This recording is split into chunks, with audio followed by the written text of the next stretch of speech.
So this is a shit minor party listicle video to give you a hand, but before I get into that, I'll tell you what I'm going to do at the ballot box. In the upper house, I'm going to vote below the line, of course. First, I'm going to vote for the climate-conscious candidates in my electorate, including, big old lefty parties like the Greens, because we're simultaneously drowning and on fire. Beneath all of them, I'm putting the major party that I hate the least by a bit, which is the Labor Party. And because of preferential voting, my vote will trickle down to them unless my preferred minor party candidate can get over the line with my preference. So that's how that works. See, it's not that hard to understand, is it? So I figure I'm sorted either way. Now, beneath that, I might sandwich any minor parties that I'm a bit ambivalent about. Beneath them, I will put preferences for the major party that I hate the most by a bit, which is the Liberal Party. And finally, beneath all of those people, I'll be putting the shit minor parties. That's to ensure that they don't get my vote, because my preferences have been, insulated as best as I can from trickling down to those dogs by a buffering layer of the major parties, you see. But it's also as a matter of principle, because they say that this is the election of the micro parties or the minor parties, but I hate the shit minor parties in this election, and there is a lot of them. And look, a lot of them have names like the Puppies and Kittens Party, so it sounds nice, but then you go and look up their policy platform and it's actually all about shooting kittens in the face and, putting puppies in indefinite offshore detention. Because of that kind of thing, heaps of people have been telling me that they're having a frustrating time at the early voting booths, sitting there Googling all these new micro parties that they've never heard of for 20 minutes. Because I'm a political basement dweller and because my life is just pure negativity, I thought the most useful contribution that little old me could make is to draw up a list of shit minor parties. IMOP, the Informed Medical Opinions Party. Just in case you thought this was like a party for healthcare workers or something, it used to be called the Involuntary Medication Objectors (vaccination/fluoride) (party). Warfare has been released upon the people, and that the war has changed. It's not with guns anymore, and it's not the old-fashioned war that everyone here at the Anzac service is remembering. But we're at war, guys, and it's a sad state of affairs. And let's hope that we do remember the pain and the suffering that the Australian government have inflicted upon the people. So, they were anti-vaxxers before it was cool. The kind of people who were driving vaxxed buses around Australia, the type who pretend that MMR shots gave their kid autism, the type to make measles great again, basically just creating shit childhoods for every kid within their reach. Now, obviously, they are now into COVID denialism too. They got 17,000 first preference votes in their first federal one over 3 states, and you'd think that number would be inclined to go up this election now that anti-vax sentiment is suddenly really fresh and cool and new. So please, just avoid them. This is Michael Sims, Senate candidate in the ACT for the Informed Medical Options Party. We're all about truth, accountability and transparency. And in saying that, I gotta be real. This ain't me. I don't even know how to take the tie off. They want me to look the part.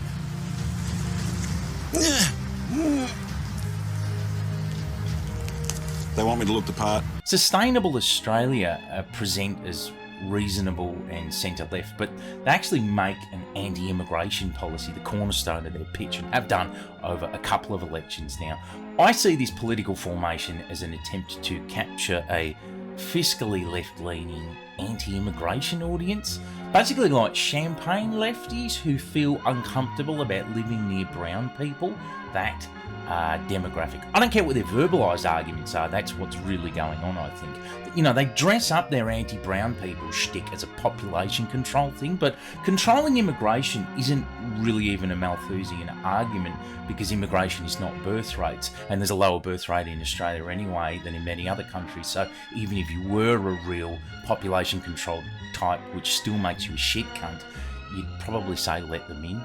if you really meant that. The fact of the matter is these centrist presenting anti-brown people parties were hot stuff last election when, you know, white nationalist isolationism was the in vogue discussion for every grubby cunt around. If we're a world-leading contributor to the devastating factors fueling climate migration, but our best answer is shut the gates, buy Australian, then we obviously won't even consider our role in managing the hell world that we're barreling into, and that makes us reality denialists.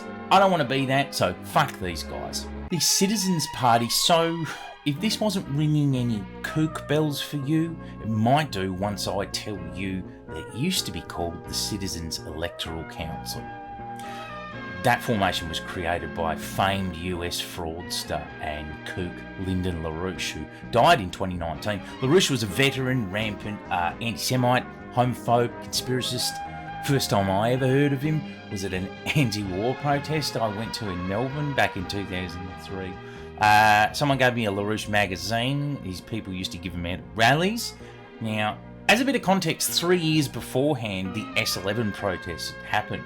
It was the first rally I ever went to, actually. There were some really raucous anti-economic globalisation protests. So I flipped this mag open and I read a sentence from LaRouche. He said, S11 was actually an MI5 plot to destabilise the West, and I immediately threw the magazine in the bin. Nowadays I'll probably do a video on it. How times change, hey? Anyway, his fan base and this party are actually more part of a cult than a real political formation, so please avoid like the plague. Rock is the cult of Dionysius. That's what it belongs to. The emotions are the most debased of erotic emotions. Anyone who is singing a Christian rock, so-called hymn, is actually defiling the cross and Christianity. It's like urinating on the holiest symbols, icons in the church. There is no possibility of being a Christian and believing this garbage called Christian rock has anything to do with Christianity. The Liberal Democrats was started by David Lionhelm, who is a fucking ghoul. They're positioned as libertarian in nature, which obviously, as a political model, has a vision for like legalising pot or other single issue things, but absolutely no vision for proper crises that require, you know, good collectivist responses, like that old COVID chestnut or the coming climate catastrophes. They think that governments should just butt out of big crises, but don't really have good alternative suggestions. So it's all a bit of bullshit as a real world political model, this libertarianism stuff, and it's at best a single issue lobbying model in the modern world, I reckon. Besides, if these libertarians get into power, they tend to make it clear that their model doesn't extend to giving big gobbies to corporations. They don't have any objection to that. Like when the Queensland Lib Dems leader Campbell Newman was once the Premier of Queensland, he was rampantly pro-privatisation and even once rewarded a donor mining company with up to 1.5 billion of additional revenue. You see, these libertarians, they get all doe-eyed about this fantasy of theirs of little government, but we're in a world of big corporation too, and on that matter, they suddenly and very conspicuously go quiet as a church mouse. So they're just greedy little grubs and bullshit artists, really. Avoid like the plague.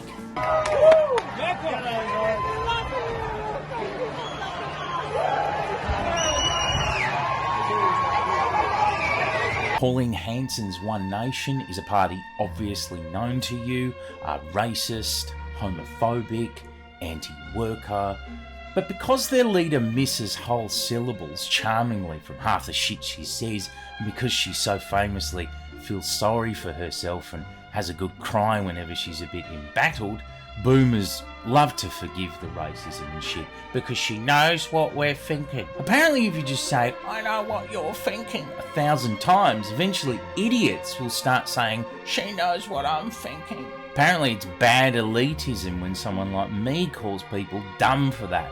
But what can you do? They are. Pauline looks comparatively tame though these days among this sort of wild, hard-right micro-party pack. But she isn't, she just pitches at boomers a little better. And you must never vote for this party out of bare human decency. And I couple this all the time and I'm sick of it. Absolutely sick of it.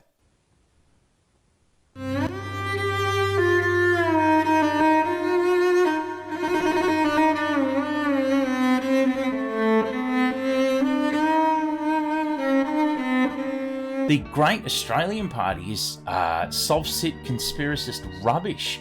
Their leader is Rod Cullerton, and Rod's been in several of my videos, and generally I think if you end up in my videos, you're probably not a brilliant statesman.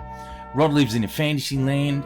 He reckons that when he got sacked from the Senate, that was technically unconstitutional, and he can prove it, which is just like the old soft-sit get out of a parking fine stuff, but in the Senate. He's a dickhead. Just don't be silly. Don't be silly with this one. Just don't. But honestly, I believe we've got them down to the last rabbit hole now. And like someone always said to me, you know, we've had to hang on like a flea on a dog's back it couldn't scratch and just hang on for all Australians. But I tell you what, there's a good saying. Every Australian will be happier than a mosquito on a nudist beach when we get back under the Commonwealth.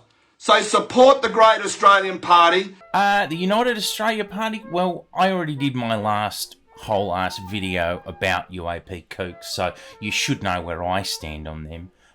Don't be dumb, you know, this is a dumb vote. This is a billionaire testing just how dumb you could possibly be. Not voting for them en masse would mean that Clive will have wasted heaps of money, which is, you know, it would be good for the lols. Besides, Clive Palmer abandons his party construct after his elections. He keeps doing it. Like I keep saying, that's why all of his star candidates in the past have left him, like early to mid-term. So why would you vote for them unless you were, you know, dumb? Don't be conned. Gallipoli, Beersheba, the Western Desert, Ypres, Tobruk, Normandy, Kokoda, Multan Bay, the Coral Sea, Vietnam, Timor and Afghanistan. And everywhere on this planet where Australians have sacrificed for you and for your freedom. They've given you freedom. No government can take it back from the Australian people, and no government should get away with it. And everywhere on this, in 2022, the trumpet sounds again to a new generation of Australians. The call has been answered by over 80,000 Australians who have joined the United Australia Party. The Australian Federation Party are COVID denialists and crackpots, freedom movement types banding together as one, not to be taken seriously under any circumstances. Vote for them is actually a vote on a ballot that should be ripped back out of the ballot box and scrunched up into a big wad and then shoved down your throat. The Australian Values Party is just army veteran shit mostly, but the guy running it, Heston Russell, is a handful. Once he sold some sexy pics of himself on OnlyFans for like a vet's charity, but allegedly kept 2/3 of the money, which isn't very Australian values, is it? Well, actually, it probably is Australian values in an authentic sense. Look, I just think this show pony stuff, people like that, it's definitely not productive politics. It's a flash in the pan thing, and I think you should avoid. The Drew Pavlo Democratic Alliance. So Drew has had takes on issues that I don't disagree with, and in some respects can come off quite progressive, yes. But in his anti-CCP positioning, he does take stunts to near intervention order levels, and it may be said that stunts are the only thing Aussies even pay attention to anymore. But Drew's game looks to me more like a matter of testing whether arguing with random Chinese men on the street will ensure Xi Jinping's downfall. I agree on his objections to Chinese state human rights violations, but his stunts cross an important line in my view from state criticism into inciting hatred towards random fucking Asian people on the UQP campus that he is constantly harassing for his stunt content. You know, sorry to be such an anti-racist stick in the mud. I mean, if Drew cares so much about the freedom of speech of Chinese people, why would he do a stunt claiming that everyone in Eastwood is a Chinese ultra-nationalist who supports the CCP. You know, you can start from an anti-CCP position and I will listen, but if you end up making life harder for some random fucking Chinese kid at school, then no thanks. You know, tactical racism is not, in my view, reserved in the stunt playbook for when you've decided that the stakes are high enough. I don't think Drew's party really has a random political platform anyway. I think it's a shrine to his frenzied stunt mania. I don't like the soft nationalist agenda that he's aiming toward either. No thanks to that too. He needs to do less, in my opinion, if showboating tactical racism means doing more. Like maybe if you took fucking breath for once, you'd see that not every stunt is worth doing. And early 20s politics nerds should not wear a Kubras. Shame job. Yeah, fuck Xi Jinping. Fuck Xi Jinping. That's enough. Yeah. Fuck Xi Jinping. My hands behind my back. Cowards. My hands behind my back. I haven't touched a single person. Come hit me. I'm not a coward. Katter's Australian party. Look, as a policy platform, I don't mind the party, and I think, you know, as a local MP representing a particular electorate and actually seeming to really care a lot about all of that electorate, including its sizable Indigenous population, I think he does an effective job. However, you know, we're not talking about that. We're also talking about him as a politician with a real reputation and a platform to speak nationally. In that respect, I can't stand him. You know, I'll be honest with you. His contributions to homophobia and racism, including, you know, his temporary support of Fraser Anning and his white nationalist agenda. Look, we give him a get out of jail pass by going, oh, that's just quirky Bob Katter. But I've spoken to too many of the people that his comments have, you know, specifically affected over the years to really find that forgivable. Go and be a local MP, you know what I mean? And stop speaking to the media, because whenever you open your mouth, you do a lot of damage, Bob, and I don't find it quirky. So I will be avoiding him. Every boy in secondary school in Australia has a rifle that he is trained to use in the armoury at his school. Australia One is a tricky one because it's not actually a political party. Ricardo Bossi didn't actually register it, so they kind of border on breaching electoral rules in banding together anyway. But look, that ain't the half of it. These people are doing way more dicey shit than that. Bossi basically just repeats ad nauseum how he wants to hang every politician, except presumably himself. You know, an office for me, a noose for you. They're definitely the most ridiculous and theatrically bloodthirsty of all the anti-vax conspiracist parties, and I think really they ought to be locked up, not voted for the way they've conducted themselves this election. Bossi has no real political vision outside of half-heartedly pandering to the wet dreams of fascists, so do watch out for anyone under his flag. Here are their names, remembering that on the ballot they look independent. Ladies and gentlemen of the Australian fucking police, you are required to protect me because I'm a federal candidate. So how about you take your gun and badge off and get down here and prove to me what a fucking man you are? So fuck you!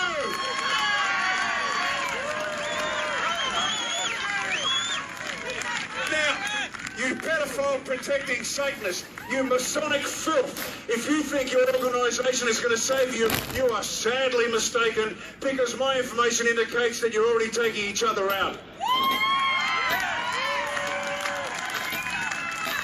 So you junior woodchucks up there, you junior fucking Masonic filth woodchucks that think that that badge and gun is going to protect you, the world is about to change. We're going to get a new world, but it's not the one you fucking ordered. Now, I am not making a threat to I am not making a threat to a federal police officer, but by fuck you come anywhere near me, you'll never see the fucking light of day again.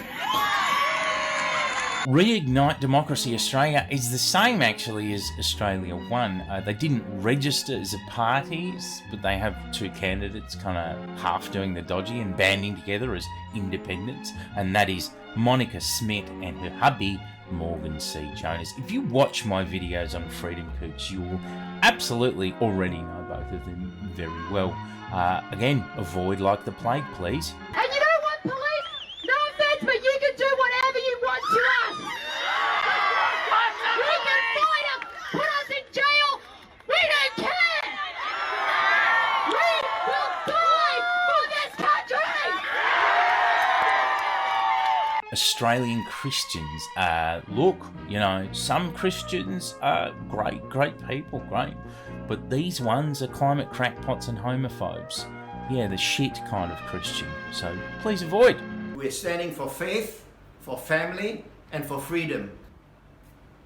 We pray that you're on board with us. Amen? Legalised Cannabis Party is not, you know, look, not that I disagree at all with the focus of this purportedly single-issue party, because I do support legalisation of weed, naturally. But this party has actually a lot of crackpot candidates with a very anti-vax, conspiracist bent.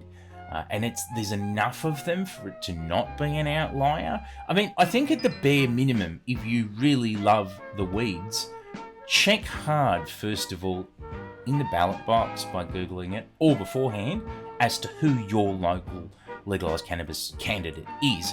Or, better yet, you know, remember that other parties, including the Greens, also agitate for legalisation without the crackpot stuff. So, yeah. Okay, so if I missed any really urgent ones to you, it may be that I looked them up and I decided that their policy platform wasn't all that bad, despite their having an annoying figurehead or two. That's the case sometimes. Other times it may be that I just missed them. So if there's any glaring holes, feel free to debate it out in the comments. You can find a list of climate conscious candidates, which I will put the link for in the description. Good luck at the booth, and may the least shit ones win. If you enjoy my content, hit me up at patreon.com/TomTanicky so I can keep doing the Lord's work.